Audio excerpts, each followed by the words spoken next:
வணக்கம். Saturday story கேட்க ready ஆயிட்டீங்களா?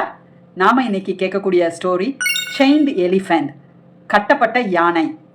ஒரு கோயிலில் ஒரு யானை பாகன் இருந்தாங்க. அவங்க ஒரு குட்டி யானையை மார்க்கெட்ல இருந்து வாங்கிட்டு வந்து கோயிலில் வளர்க்குறதுக்கு கொண்டு வந்தாங்க.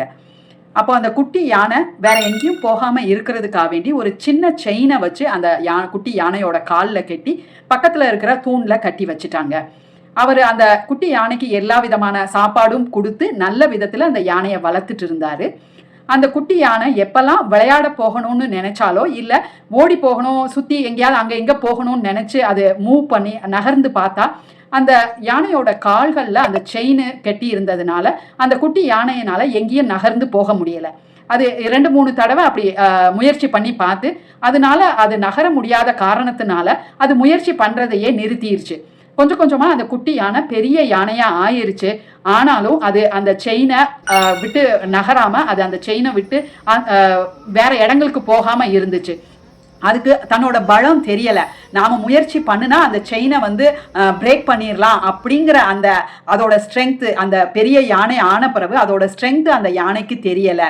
அதனால அந்த சின்ன செயினையே அது தனக்கு ஒரு தடையாக நினச்சிட்டு அது அந்த செயினிலேருந்து விடுபடாமலே இருந்துச்சு. இதுதாங்க நம்மளோட வாழ்க்கையும். அந்த யானை மாதிரி தான் உங்களோட லிமிட்டிங் பிலீஃப்ஸ். நீங்கள் உங்கள் மேலே வச்சிருக்கக்கூடிய லிமிட்டிங் பிலீஃப்ஸ்னால நீங்கள் கட்டுண்டு கிடக்குறீங்க. சின்ன வயசில் உங்களுக்கு யாராவது சொல்லியிருப்பாங்க, நீ ரொம்ப சோம்பேறியாக இருக்கிற, உன்னால் எந்த வேலையும் செய்ய முடியாது அப்படின்னு சொல்லியிருப்பாங்க. அந்த மாதிரி உங்களுக்கு உங்கள் மேலே சொன்ன விஷயங்கள் உங்களுக்கு லிமிட்டிங் பிலீஃபாக உருவாக்கி உங்களை வாழ்க்கையில் அந்த லிமிட்டிங் பிலீஃப் ஒரு செயின் மாதிரி கட்டி வச்சிருக்கு.